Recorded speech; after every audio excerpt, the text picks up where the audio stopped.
All right, well, welcome back. Lakeisha McKnight is here. Welcome back to the Revitalize the Total Woman podcast. And I'm excited to be here, woohoo, where we are representing this powerful nonprofit based in Chesapeake, Virginia, and that is Women of Elevation Career Services International. And a part of that, within that particular nonprofit, we also have the Revitalize Women's Movement. Which allows people in other places outside of Chesapeake, Virginia to tap into what we're doing here in this area. So again, thank you so much for tuning in wherever you are around the world. Thank you for tuning in and listening to this either live or you're listening to the recording. It does not matter. Right now, I'm recording this, and so you may be listening to this a little later. It's about 9:01 p.m. Eastern Standard Time. I'm just letting you know the time so you'll know that this is indeed a live play, a live recording of the show on today. And the title, right, the nugget that I'm going to be sharing, what prevents women from creating? Because this quarter, we're focusing in on creating, right? The ability to create amazing, amazing things, because we have this divine ability, because we were created in the image of God, right? And so because of that, we have then the ability to do some wonderful things too, but we understand that there are things that happen in life that prevents it. And hopefully, I just want to give you a little warning that if this is happening to you, you can call it for what it is and you can do something about it, right? Because if you recognize and identify the problem, that's half the battle right there. So let's talk about what prevents women from creating. What prevents women from creating, right? And so here we go. One of the biggest things that I realize that prevents women from creating is what?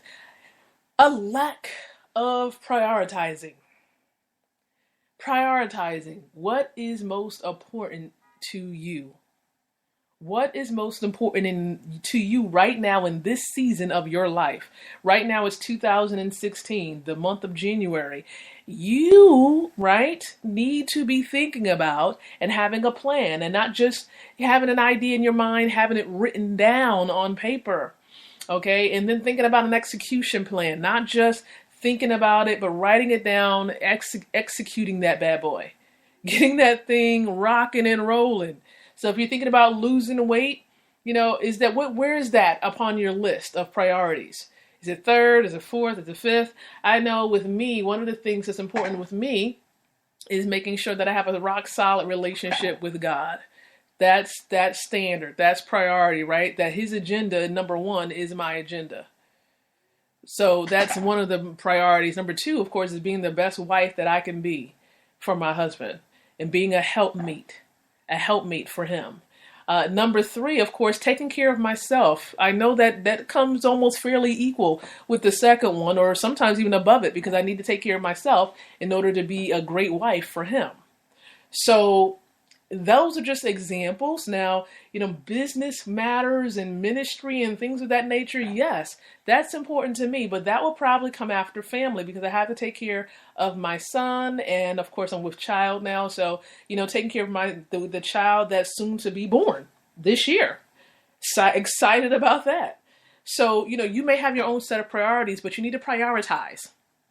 What is most important to you? Where does your business, your book, where does your speaking career, where does, investing in real estate, whatever it may be, where does all these things fit in your life, in this season of your life? You need to understand that and recognize it.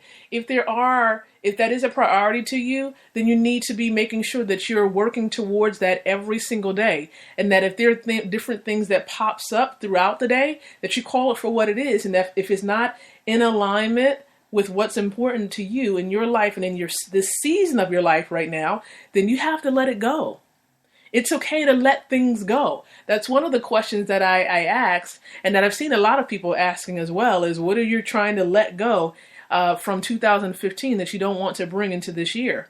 And you really should have given that some deep thought.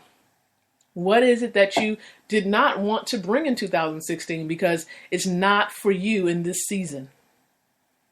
And you really needed to do a good assessment of that. One way in which I do that is by praying and asking God, what is it that I need to be doing in this season? And that's why I separated myself for a time off of Facebook more specifically, so that I can focus and see where things need to be. What is most important? What should I focus in on? Okay. It's not about showboating for me, at this point. If I have money, great. Okay. All right. I have money. That's cool.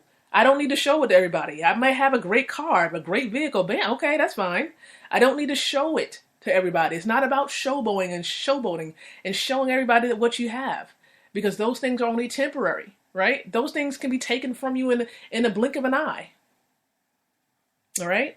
What's most important is lives, people, empowering the lives of other people, making a difference in the lives of people. That's what matters to me and what's most important, because that's what's most important to God. So what is most important? What needs to be in this season of your life? What do you need to be focusing in on, right? What should you be creating in this season that's being blocked by other distractions? Okay? Think about that as you're moving along, and this is going to help you. Call it for what it is, prioritize, so that you can get rid of all these distractions that's preventing you from creating. This is real talk. This is coming from Lakeisha McKnight, one of your mentors here. So again, thank you so much for listening. Remember, this podcast helps business women, aspiring business women, to strive towards reaching total wellness in their lives. And this is one of the ways of doing that. Wellness in your area of your finances, your social life, your spiritual life, all areas of life. So again, I want to thank you so much for listening in, everyone. I'm going to be sharing with you some great stuff. We have our first virtual event coming up very soon. Okay. And so you may want to just check out the description for this particular episode, because in the description, I'll also include the link so that you can learn more about if you desire to be a speaker at this virtual event. How about that? We're looking for speakers. There's a call for speakers. And if you feel that you have a message you can share in relationship to creating, check out that link, because you could be one of our speakers. And the way that this is going to work is going to take place on Periscope as well as by telephone, because we like to have a plan B so that we can give access to people who do or cannot be present for the live event. But again, thank you so much, everybody. Be blessed. And I'll be speaking with you again on tomorrow at 9 o'clock p.m. Eastern Standard Time. Take care.